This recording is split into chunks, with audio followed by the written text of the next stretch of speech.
بسم اللہ الرحمن الرحیم۔ معزز سامعین السلام علیکم۔ خاک کربلا میں راوی نے حضرت عباس علمدار کی جس شجاعت و بہادری کو بیان کیا ہے، آج میں آپ کی خدمت میں پیش کروں گی۔ حضرت زینب رضی اللہ تعالیٰ عنہ کے دونوں بچوں کو دفن کرنے کے بعد حضرت امام حسین اور حضرت عباس واپس خیموں میں آئے تو پیاس کی شدت سے بچے بلک رہے تھے اور نبوت کا گھرانہ تڑپ رہا تھا۔ ایک دردناک منظر اور پرسوز سما تھا کہ حشر کی گرمی میں گناہ گاروں کو حوضے کو سر کے جام پلانے والے سید اپنے نانے کا کلمہ پڑھنے والی امت کے ہاتھوں پانی کی ایک بوند کو ترس رہے ہیں، اور قیامت کے دن جنت کی نہر تسنیم سے عاصیوں کی پیاس بجھانے والی آل رسول صلی اللہ علیہ وسلم آج کربلا کے میدان میں نہر فرات کے کنارے پیاس سے تڑپ رہی ہے۔ بی بی سکینہ حضرت عباس کے قدموں میں گر پڑی۔ حضرت عباس نے فرمایا، بیٹی سکینہ کیوں؟ عرض کی، چاچا جان، میں نے سنا ہے کہ آپ حوضے کوثر کے مالک ہیں، مگر یہ کیا ظلم ہے کہ آج ہمارے لیے نہر فرات کا پانی بھی بند ہے، اور چاچا جان کیا ہم اسی طرح پیاس سے ایڑیاں رگڑ رگڑ کر مر جائیں گے؟ میں اب زیادہ دیر تک تشنگی برداشت نہیں کر سکتی، ذرا دیکھو تو صحیح میرے خلق کو کس طرح خشک ہو چکا ہے، خدا کے لیے کہیں سے 2 گھٹ پانی لا دو۔ جناب عباس علمدار نے بی بی سکینہ کے سر پر ہاتھ پھیرا اور فرمایا، بیٹی گھبراؤ نہیں، میں ابھی پانی لاتا ہوں۔ حضرت عباس اٹھے، تلوار ہاتھ میں لی، سر پر ہڈ پہنا، مشکیزہ کندھوں پر رکھا اور گھوڑے کی زین پر سوار ہونے ہی والے تھے کہ حضرت امام حسین نے راہ روک لی اور فرمایا، عباس کہاں جا رہے ہو؟ عرض کی، آقا اب بچوں کی حالت دیکھی نہیں جاتی اور سکینہ کی بے قراری برداشت نہیں ہو سکتی، نہر فرات پر پانی لینے جاتا ہوں۔ مظلوم کربلا نے فرمایا، عباس مجھ پر رحم کرو، تم میری اس چھوٹی سی جماعت کے علمدار ہو اور تمہاری بات یہ علم کون اٹھائے گا؟ تمہارے ہوتے ہوئے مجھے کسی شے کا خوف نہیں ہے اور تمہارا ہونا میرے لیے حوصلے کا باعث ہے، اس لیے اپنے بھائی پر ترس کھاؤ اور نہ جاؤ۔ دشمن نے نہر فرات پر پہرا لگایا ہوا ہے اور اب وہاں موت کے سوا کچھ نہیں ہے۔ جناب عباس نے نواز رسول صلی اللہ علیہ وسلم کے قدم چومے اور کہا، یا حسین، میں بھی جانتا ہوں کہ اس میدان میں ہمارے لیے موت کے سوا کچھ بھی نہیں ہے، مگر وہ موت جو اللہ کی راہ میں آئے وہ موت نہیں، زندگی ہے، فنا نہیں، بقا ہے اور مٹتا نہیں، زندہ ہوتا ہے۔ ایسی موت پر ہزاروں زندگیاں قربان، اور آپ فکر نہ کریں، جب تک عباس کے جسم میں جان ہے، حق و صداقت کے اس علم کو گرنے نہیں دوں گا، اور میرے مرنے کے بعد بھی اسلام کا یہ علم قیامت تک بلند ہی رہے گا۔ یا امام، وہ دیکھو شیر خدا اشارے کر رہے ہیں کہ بیٹا عباس، آج اگر تو نے جان بچا لی تو کل قیامت کے دن میرے قریب نہ آنا۔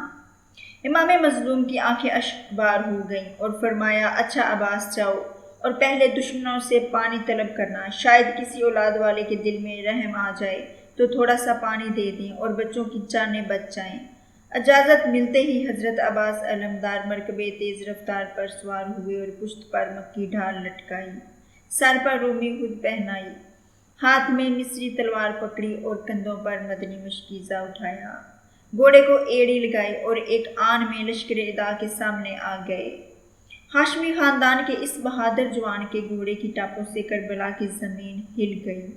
تلوار کی چمک سے آنکھیں حیران ہوتی تھیں، نیزے کی جنبش سے دشمنوں کے دل کانپ رہے تھے اور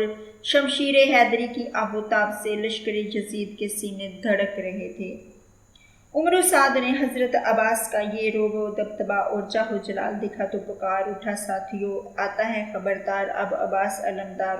ہوشیار، خبردار۔ ہاشمی شہزادے نے یزیدی لشکر کے سامنے کھڑے ہو کر فرمایا، اے باطل پرستو، تم جس نبی کا کلمہ پڑھتے ہو اسی نبی صلی اللہ علیہ وسلم کی اولاد سے برسر پیکار ہو، اور تم جس رسول کی شفاعت کے امیدوار ہو اسی رسول کے نواسوں کے خون کے پیاسے ہو، اور جس گھرانے سے تم حوض کوثر کی جام پینے کی تمنا رکھتے ہو اسی گھرانے پر پانی بند کر کے ان کے بچوں کو تڑپا رہی ہو، اور جس آل محمد پر تم نماز میں درود پڑھ پڑھ کر اپنی نماز قبول کرواتے، اسی آل محمد کو وضو کے لیے پانی بھی نہیں دیتے۔ میں تم سے ڈر کر نہیں اور اپنی جان بچانے کی خاطر نہیں بلکہ تمام حجت کے لیے تم سے درخواست کرتا ہوں کہ ہمارے بچوں پر رحم کرو اور ان کے لیے تھوڑا سا پانی دے دو۔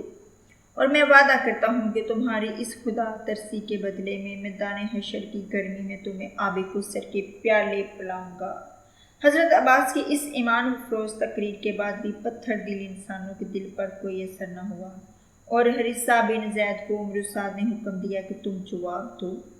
حارثہ بن زید لشکر سے نکلا اور بولا، اے عباس، جو کچھ بھی تم نے کہا ٹھیک ہے،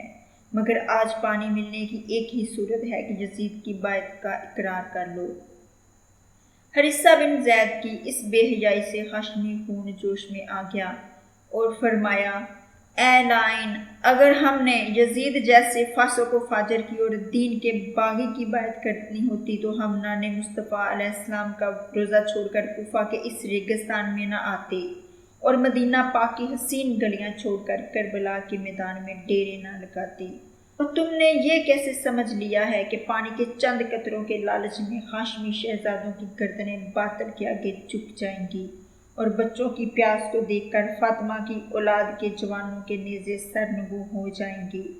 یاد رکھو کہ ہم اپنی گردنیں حق کی خاطر کٹوا تو سکتے ہیں، مگر باطل کے آگے جھک نہیں سکتے، اور اپنی جانیں دین کی خاطر قربان تو کر سکتے ہیں، مگر ایک بے دین کی بیعت نہیں کر سکتے۔ ظالموں، ہم تو اپنے خون سے دین کی شمع جلانے کے لیے آئے ہیں، اپنے لہو سے گلشن اسلام کی آبیاری کرنے کے لیے آئے ہیں، اور قرآن کے دشمنوں کو نیزے پر چڑھ کر قرآن سنانے کے لیے آئے ہیں۔ جاؤ، پانی دو یا نہ دو، مگر ہم سے یزید کی بیعت کی توقع نہ رکھو۔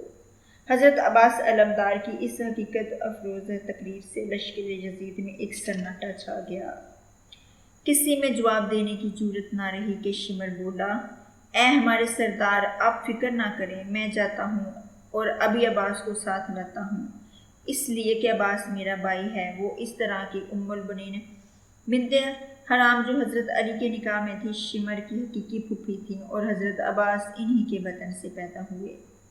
اتنا کہہ کر شمر آگے بڑھا اور حضرت عباس کے سامنے کھڑا ہو گیا اور کہنے لگا، اے عباس، میں عمر سعد کی طرف سے ایلچی بن کر تمہارے پاس آیا ہوں۔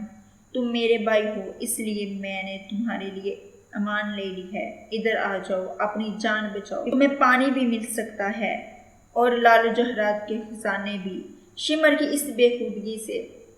حضرت عباس کی آنکھوں میں خون اتر آیا اور فرمایا، شمر، یہ ٹھیک ہے کہ تم میرے بھائی ہو، مگر دین و شریعت اور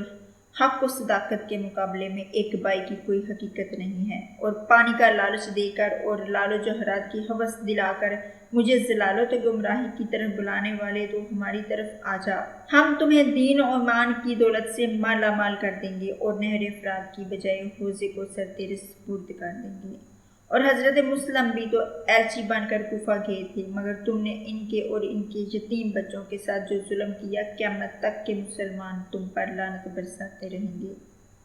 اگر اسلام میں کسی ایلچی کو قتل کرنا جائز ہوتا تو آج تمہاری لاشیں بھی اسی خاک پر تڑپتی ہوتی۔ اتنا کہہ کر حضرت عباس نے اپنے نیزے کو ذرا سی جنبش دی تو شمر کتے کی طرح بھاگ نکلا، اور اس تمام حجت کے بعد حضرت عباس علمدار نے اپنے مرکبہ تیز رفتار کو اشارہ کیا اور وہ چاروں قدم اٹھا اور ہوا ہو گیا، اور حضرت عباس دشمن کی صفوں کو چیرتے ہوئے اور ہر طرف قتل عام کرتے ہوئے نہر فرات کے کنارے پہنچ گئے۔ پیاس سے نڈال ہو چکے تھے اور پانی کا چلو بھرا پینے لگے تو سکینہ کی پیاس یاد آ گئی۔ پانی پھینک دیا کہ بچے تو پیاس سے تڑپیں اور میں پانی پی لوں۔ گھوڑے کا منہ پانی میں کیا اور حکم دیا کہ پی لے، مگر اس نے بھی نہ پیا، اور زبان حال سے عرض کی، حضور، اگرچہ میں حیوان ہوں، مگر اہل بیت کی صحبت کے اثر سے اتنی پہچان رکھتا ہوں کہ آل مصطفیٰ علیہ السلام کے مقابلے میں میری پیاس کی کوئی حقیقت نہیں ہے۔ پھر آپ نے مشکیزہ بھرا، کندھوں پر رکھا اور خیموں کی طرف دوڑے۔ پہرہ داروں نے حضرت عباس کا راستہ روکا، مگر اس اللہ کے شیر نے جدھر رخ کیا دشمن کی صفیں الٹ دیں۔ اپنے برق رفتار گھوڑے کو لگام دی اور وہ پہلی جست میں خیموں کے قریب پہنچ گیا، مگر عمر سعد چلا اٹھا کہ او بنی امیہ کے بہادروں، تمہاری بہادری آج کہاں غارت ہو گئی؟ خبردار، اگر پانی کا یہ مشکیزہ بنو فاطمہ کے خیموں میں پہنچ گیا تو لڑائی قیامت تک ختم نہیں ہوگی، اور وہ بہت ممکن ہے کہ اولاد فاطمہ کے یہ چند سپاہی دنیا سے ہمارا نام و نشان تک مٹا دیں گے۔